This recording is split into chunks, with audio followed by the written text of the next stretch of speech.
कि वही थोड़े से सीरियस हैं, भगवान करे वो भी ठीक हो जाए। 2 लोग ऑक्सीजन पे हैं, बाकी 86 सभी स्टेबल हैं और हमें उम्मीद है कि ये 86 भी और ये लोग जल्दी ठीक हो जाएंगे। मैं तो उनके लिए भी दुआ मांग रहा हूं जो कि वेंटिलेटर पे हैं, उम्मीद करता हूं कि वो भी ठीक हो जाएं।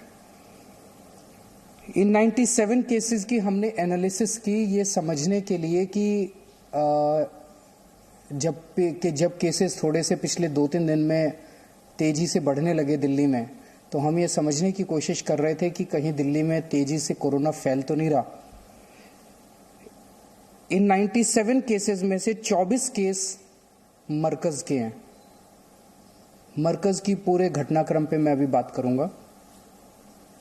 41 केसेस फॉरेन ट्रैवल वाले हैं जो विदेशों में हमारे भारत के नागरिक रह रहे थे और पिछले महीने 2 महीने में उनको भारत लाया गया। वो केसेस हैं, 41 वो केसेस हैं। 22 केस ऐसे हैं जो उनके सीधे परिवार वालों के हैं, जो फॉरेन से आए थे लोग हमारे, उनके परिवार के लोगों को कोरोना हुआ। 22 केस ऐसे हैं और 10 केसेस की अभी हम जांच कर रहे हैं कि वो किस नेचर के हैं।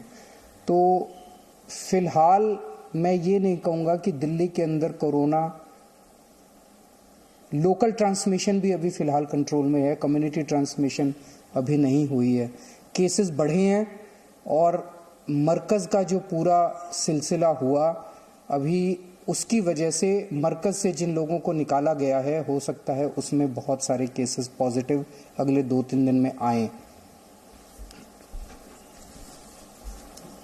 मरकज में बताया जाता है कि 12-13 मार्च के आसपास देश विदेश से बहुत सारे लोग इकट्ठे हुए किसी धार्मिक फंक्शन के लिए।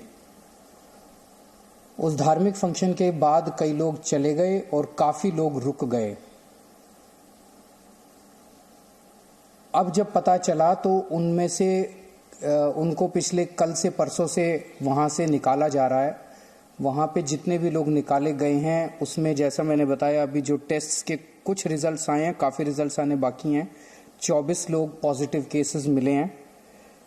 उनमें 441 लोग ऐसे हैं, अभी तक 1548 लोगों को मरकज से निकाला जा चुका है। उन 1548 में से 441 सिम्टोमेटिक थे, मतलब उनमें सिम्टम्स थे, किसी को खांसी थी, किसी को बुखार था, इस तरह के सिम्टम्स थे, कोरोना के सिम्टम्स थे। उन 441 को अस्पतालों में पहुंचा दिया गया है, उनके सबके टेस्ट हो रहे हैं। इसके अलावा 1107 केसेस उनको क्वारंटाइन के लिए भेज दिया गया। इनमें सिम्टम्स नहीं थे, इनको क्वारंटाइन के लिए भेज दिया गया है। एक चीज मैं कहना चाहता हूं कि ये ऐसी बीमारी है जिसने पूरे विश्व को अपनी चपेट में ले लिया है। बड़े बड़े विकसित देश नहीं बचे। अमेरिका में हजारों लोगों की मौत हो रही है, स्पेन में हजारों लोगों की मौत हो रही है, इटली में हजारों लोगों की मौत हो रही है, चाइना में हजारों लोगों की मौत हुई है। कितने देशों के अंदर लोग मर रहे हैं। ऐसी स्थिति में भी अगर हम इस तरह की गैर जिम्मेदाराना हरकत करेंगे कि इतने लोगों को हमने एक जगह इकट्ठा किया। इस वक्त नवरात्र के टाइम चल रहा है, लेकिन कहीं हम नहीं देखते कि लोग इकट्ठे हो रहे हैं। नहीं तो इस टाइम में मंदिरों में कितने लोग इकट्ठे हुआ करते थे। गुरुद्वारे सारे बंद कर दिए गए हैं। मस्जिदों के अंदर लोग इकट्ठे नहीं हो रहे हैं। मस्जिदों अपने अपने घर के अंदर नमाज पढ़ रहे हैं लोग, मस्जिदों में लोग इकट्ठे नहीं हुए हैं। मक्का खाली हो गया, वेटिकन सिटी खाली हो गया। ऐसे में इस तरह की इतनी बड़ी गैदरिंग करना बिल्कुल गलत था। आप सोच सकते हैं कि इससे कितने, यहां से बताया जा रहा है कि कई सारे लोग निकल के देश के अलग अलग हिस्सों में चले गए। कितने लोगों को इससे नुकसान हो चुका होगा, ये सोच के भी डर लग रहा है। भगवान ना करे ऐसा हुआ हो। तो मैं सभी रिलीजियस लीडर्स से, सभी लोगों से अपील करना चाहता हूं हाथ जोड़ के, ऐसी हरकत मत कीजिए। चाहे किसी की धर्म के हो, सभी इंसान हैं और हर इंसान की जिंदगी प्यारी है। तो इस मामले में कल शाम को ही दिल्ली सरकार ने एलजी साहब को लिखा था कि इस मामले में एफआईआर दर्ज की जाए। मुझे पूरी उम्मीद है कि एलजी साहब तुरंत जल्द इस पे आदेश दे देंगे। और मैं सुन रहा था कि कई लोग कह रहे हैं कि इतनी तारीख को इस अफसर को चिट्ठी लिखी गई थी, उसने एक्शन नहीं लिया, इतनी तारीख को इस अफसर को चिट्ठी लिखी गई थी।